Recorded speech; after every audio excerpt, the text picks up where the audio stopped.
Goody, y'all. It's your boy Ghiman Mckinney. I'm back at y'all with another video for y'all, and today, guys, we're going to be talking about the NBA playoff picture. I'm going to basically, in this video, give you the rundown of where I think teams will finish at the end of the year as far as standings go. So, who I think will finish as the 8th seed, the 7th seed, the 6th seed, the 5th seed, the 1 seed in each conference. This is post All-Star break. Teams are finally, starting to really care about these regular season games. Every game counts now. Teams are trying to get home court advantage in the playoffs. So basically, the East and the West. I'm going to break down both conferences and tell you where each team will finish. So be sure to hit that like button right now, subscribe, share this channel with your friends, and give me your thoughts on what I'm saying throughout the video. I'd love to hear your thoughts in the comment section. We're going to go over the Western Conference first, and in the West, I have the Golden State Warriors finishing as the number 1 seed. Now, the Warriors, what's new to say, looking to repeat for the 3rd straight year as NBA champions. My team, the Golden State Warriors, for those of you that do not know, I am a huge Kevin Durant fan. You already know. The Warriors, best offensive team in the league by far. Best passing team in the league by far. Pretty solid rebounding. Since DeMarcus Cousins has come, been inserted into this lineup, the Warriors have won over 80% of their games. So I just think, the Warriors right now, they're the number 1 seed right now. I think they're going to keep that pedal on the gas. I do think they realize, that they don't want to go to Houston again for a Game 7 like they had to do last year. They don't want to have to go through Oklahoma City or Denver in the playoffs. I think they realize this year is going to be very vital that they have home court advantage throughout the playoffs. I think they're going to put the pedal on that gas. Now, will it surprise me if they've been in the regular season and stopped showing effort? No. But since, the new year has started, the Warriors have only lost about 3 or 4 games. They've been probably the best team in basketball over that stretch. They won about 10 or 11 straight games. I think the Warriors are, right there, and they're going to be, putting their pedal on the gas the whole way. Oklahoma State Thunder, to me, are number 2 seed. Paul George this year is an MVP candidate. He's definitely top 3 MVP candidate for me right now. The offense is starting to run through him, and Russell Westbrook has taken a back seat to him, especially during crunch time. When Paul George is shooting those clutch shots, they usually win more games. Now, Russell Westbrook the other night actually resurrected himself shooting-wise, and had about 40-some points. And, he made about 6 or 7 3-pointers. So if Russell Westbrook can at least be respectable from 3-point range and get out of the shooting stuff he's had, because he's honestly been probably one of the worst shooting point guards this year. Now, he's still obviously piling up triple-doubles and things like that, but in order for the Oklahoma State Thunder to get over the top and win a championship, he's going to have to be an efficient player and, continue to give people good shots. So I do think they're in the right direction. They're a top 5 defensive team. They have great depth. They finally addressed the backup point guard position with Dennis Schroeder right there. I just think Oklahoma State is clearly the number 2 team in the Western Conference right now. I do think they'll jump the Denver Nuggets, the next team I'm going to talk about. The Nuggets, to me, are going to be the number 3 seed for the year. I do think the Thunder will jump them as the number 2 seed, but they're still a solid team to me. They're the surprise team of the year to me. Nikola Jokic, no one talks about him enough. He's definitely an MVP candidate. He's definitely not going to win it, but he should be at least talked about in the MVP conversation a little bit to me. This team has only lost 4 games at home this year, so they win all their home games basically. You can pretty much pencil in almost all their home games to be wins, all automatic wins. They have a solid road record. They're second in the league in total assists behind the Warriors, so they move the ball. They play with great team concepts. They also had the 4th or 5th least turnovers this year, and they're also a solid defensive team. I think that they're pretty good, and I don't see them falling off. I think they're going to be a 3 seed. The Rockets, right now they're a number 5 seed, but I just have simple belief that James Harden, as well as he's playing this year, and he's my MVP right now. Yes, I'm gonna say it. It is not Giannis. It is not no Paul George. James Harden better get MVP. He's been that good this year. He's meant that much to his team this year. Like, I think they're a better team than all the teams I've just except all the teams I've listed so far. The Warriors, Nuggets, and Thunder. I think the Rockets are clearly the number 4 team in the West as far as how good they are, as far as their talent and things like that. But I do think, I just think James Harden is going to will this team to at least get a home playoff series, and I just think he's going to. I think CP3 is going to as well. I think he's going to up his play. One thing that there's optimism to have is that the couple of remaining games in their schedule, they have the Grizzlies, Suns, Hawks, and Knicks. Those are all 4 teams that want to lose. Those teams want to lose. They're tanking right now. They want to get better draft picks, so the Rockets can pencil in a lot of wins down the stretch. I understand their, overall, strength of schedule down the stretch is not easy, but I do think they're playing some great basketball. I think James Harden is going to elevate this team, and like he has already, like I said, I just think the Houston Rockets are playing some good basketball, and I think they'll jump to the number 4 seed. The Portland Trailblazers, to me, are going to be the 5 seed. They're a 4 seed right now, but they have some tough games ahead of them, in my opinion.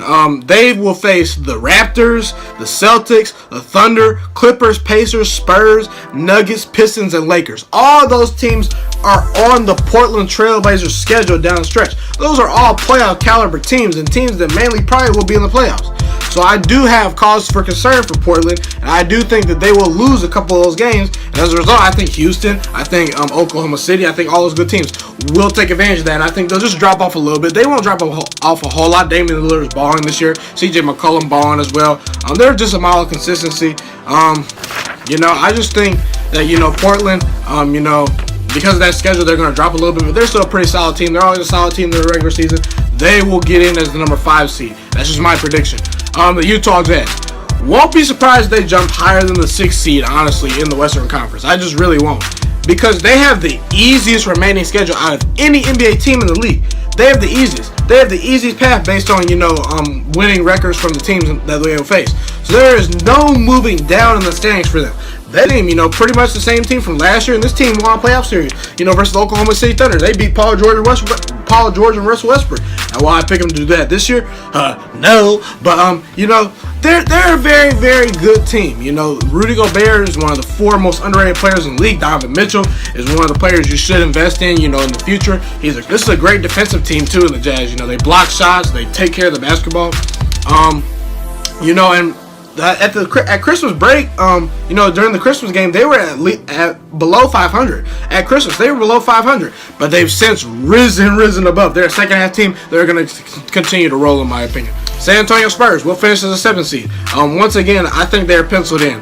They have the 6th easiest schedule down the stretch. You give Greg Popovich that type of schedule down the stretch, he's not going to fold. He's going to have this team ready to play. They have 2 pretty good players in LaMarcus Aldridge and DeMar DeRozan. They're not 5-star players, meaning they're not all-around superstars, but they're all-stars. They're very, very good players. See, I do think you can win with them. I just don't think they're not gonna jump the Utah Jazz. Just simply the fact that the Jazz have the easiest schedule down the stretch. I think they're gonna win a ton of games, but I do think the Spurs are penciling in as a number 7 seed. Pretty solid defensively. They move the ball very well. Greg Popovich is a great coach. At the 8th seed, now I really struggle with this. There's reason to believe that the Kings, who added Harrison Barnes, should make the playoffs. There really is. There's no reason the Kings probably should make the playoffs. There's also reason the Clippers probably should make the playoffs. But I gotta pick the Lakers. I think this team is too good to not be in the playoffs. And if you're telling me the Lakers are gonna miss the playoffs, I'm basically betting my money on all the Clippers' young players without Tobias Harris now.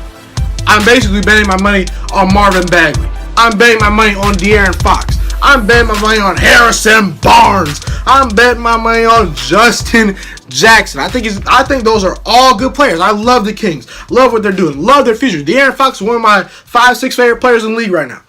But they're too young right now. I think that they're a year or 2 away. I think the Lakers' time is now. The reason why the Lakers would not miss the playoffs, for one, they were a top 4 team before LeBron James got hurt and missed all those games. Missed like 18-some games. Now, the thing about it is that people want to say that they fell behind because they're such a bad team. I don't necessarily think so. I think it's more so because the Western Conference is so competitive that they fell behind. There's just so many good teams. It's going to be hard to win without LeBron James. But like I said, this team was a number 4 team in the Western Conference with LeBron James healthy, even after starting 0-3. So they had a very slow start to the season too. Brandon Ingram, he's played well as of late. Last 2 games, 20+ points. He had like 6 threes the other night. He's starting to figure out how to play with LeBron James. And Kyle Kuzma, absolute dog. You know, Kyle Kuzma, Brandon Ingram, if they're on separate teams, they're 20-point per game scorers, in my opinion. You know, and LeBron James, you got him. Lonzo Ball will come back. You know, I just think this team's not a great road team. They have the 9th toughest schedule down the stretch. I understand that. Will not be surprised if they miss the playoffs, but I gotta put them in as the 8th seed. I just do. I can't bet on Marvin Bagley and all those guys. And now we're moving on to the Eastern Conference and who will make the playoffs in that conference, and I will give you the seedings and predictions for that. So the number 1 seed I have is the Milwaukee Bucks. They're the number 1 seed right now. There's no reason to believe for me that they're going to fall behind or, you know, lose that 1 seed spot. They probably have the best player in the East right now, Giannis Antetokounmpo. I understand Kawhi Leonard is great, but you know, for this year, just this year, Giannis has played almost every game. I think he's played every game. You know, he's been the most valuable player in the East. He's definitely in the MVP conversation. You know, they're already 2 games up on the Raptors. I think they'll hold on to that. I think Mike Budenholzer is a great coach. I really do. You know, he turned around the Atlanta Hawks after a bad first year with them. The very next year, he turned them into very, very immediate contenders. They won 60-some games and were in the Eastern Conference Finals, battling LeBron James and the Cleveland Cavaliers back when Kyrie was there. You know, Mike Budenholzer knows how to coach. This team is number 2 behind the Golden State Warriors in offense. You know, they're number 2 in assists. So they move the ball. They're the best rebounding team in the league as well. So the Milwaukee Bucks, at least in the regular season, that's key word, are the best team to me. You know, Chris Middleton is playing well. Eric Bledsoe is playing well this year. They have the 3rd easiest schedule out of any team left. So I do think they're going to be penciled in as the 1 seed. You know, Toronto Raptors, they're my number 2 team. I think they'll finish as the number 2 seed. Like I said, during the regular season, they've shown they're clearly the 2nd best team. They've been the 2nd most consistent team all year. And they've even won without Kawhi Leonard. Kawhi Leonard, people don't forget, he's missed about 16 games. And they're still a number 2 seed in the Eastern Conference. I understand they're not in the West like the Lakers, you know. They were in the West, would be a different story. But they've held it down without their star player, Kawhi Leonard. You say Kawhi Leonard misses about 16 games, they're still a number 2 seed. That's great. So they're playing some great basketball. You know, they're still incorporating Marc Gasol. I do think that that'll take a little bit more time. You know, a couple games they might lose because they're trying to incorporate him and things like that. Like I said, they are about 4.5 games up on whoever's next right now in the standings. I think it's the Sixers or something like that. So no, it's the Pacers. They're about 4.5 games up on them right now. I don't think they'll relinquish the 2 seed. I don't think they'll jump the Bucks, but I think they're penciled in at number 2. And they also have a very, very easy schedule down the stretch. The Philadelphia 76ers, to me, are going to be a number 3 seed. They're the 4 seed right now. Like I said, they have the 2nd best starting lineup behind them, the Golden State Warriors. You know, you got Ben Simmons, absolute dog. Jimmy Butler, one of the better defenders in the league, probably one of the best. Joel Embiid is one of the best defenders in his position, and he's probably arguably the best center in the league. Joel Embiid is that good right now. Tobias Harris, great addition. I just think they have the 2nd best starting lineup. Now, they have not beaten teams that are above 500. They have a losing record versus teams that have a record over 500. So that really does concern me. But they're a top 4 passing team. They're a top 4 scoring team. You know, defensively, they're good enough.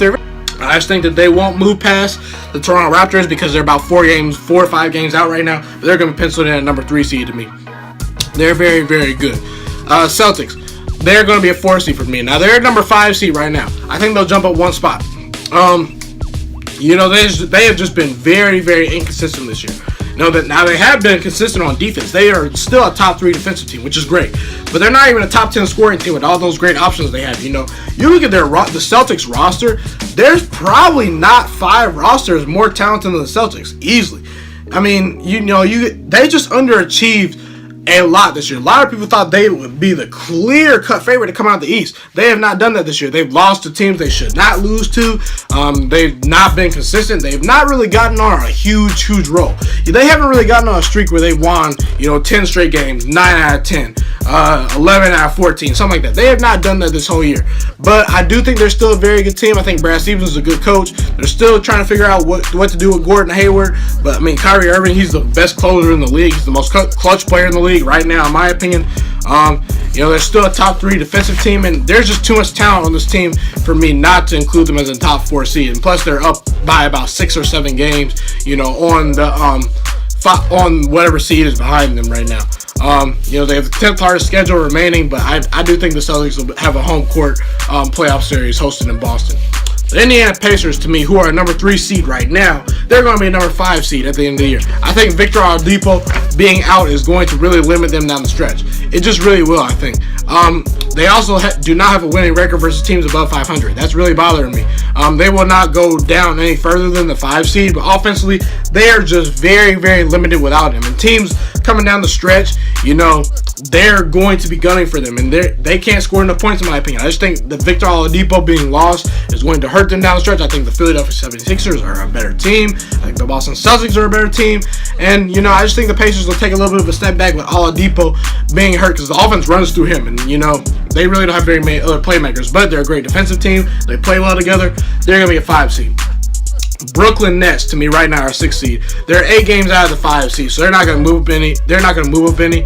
There's not any teams right now below them that are better than them. So I'm just going to keep the Brooklyn Nets where they are. D'Angelo Russell having another great year. He's an All-Star this year, first-time All-Star.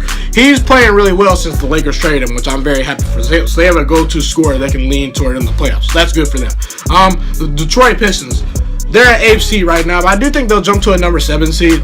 I think they get in the playoffs. You know, Blake Griffin has resurrected this year, guys. He just has. You know, Blake Griffin has been very, very good this year. Andre Drummond have another solid year. Reggie Jackson is playing really, really well. I just think they're probably the 7th best talented team in the East right now. So I have to put them right there. Their remaining schedule isn't easy, but it's not tough either. It's middle of the pack. It's around number 14 or 15th toughest schedule. So I do think they'll win some games. You know, they're not a great team. They're a solid team. So I got them at number 7 seed. The Hornets. Now, I struggle with this a little bit. You know, I started to put the Miami Heat as the number 8 team. The Orlando Magic, I don't believe in them. They don't have any offense, even though, you know, Markelle Fultz deal, that was a very good trade for them, in my opinion. I think they sneak in and edge out the Heat. I just think Kemba Walker is going to try to show people he's the real deal. You know, Kemba Walker is that good. I mean, and I think he's going to want to show people, hey, I can get people to the playoffs. You know, and this year he's playing for that big old contract. And, you know, the Hornets also have won over 60% of their home games. So you can pretty much pencil in their home wins. I don't trust the Magic. I don't think the Heat have enough offense. The Heat have only won 8 road games all year. So until they start winning some road games, I don't think they're that good enough. But the Hornets, to me, will sneak in as that number 8 seed. That's pretty much it for this video, y'all. If you liked the video, hit that like button, subscribe, share with friends. Tell me your thoughts on the NBA playoffs. Who's going to miss? You know, who you think will go far in the playoffs? Where will these teams stand at the end of the year? Things like that. Just let me know your thoughts. I'd love to hear them. But it's been your boy, Ghiman Mckinney, and I'm Ghost.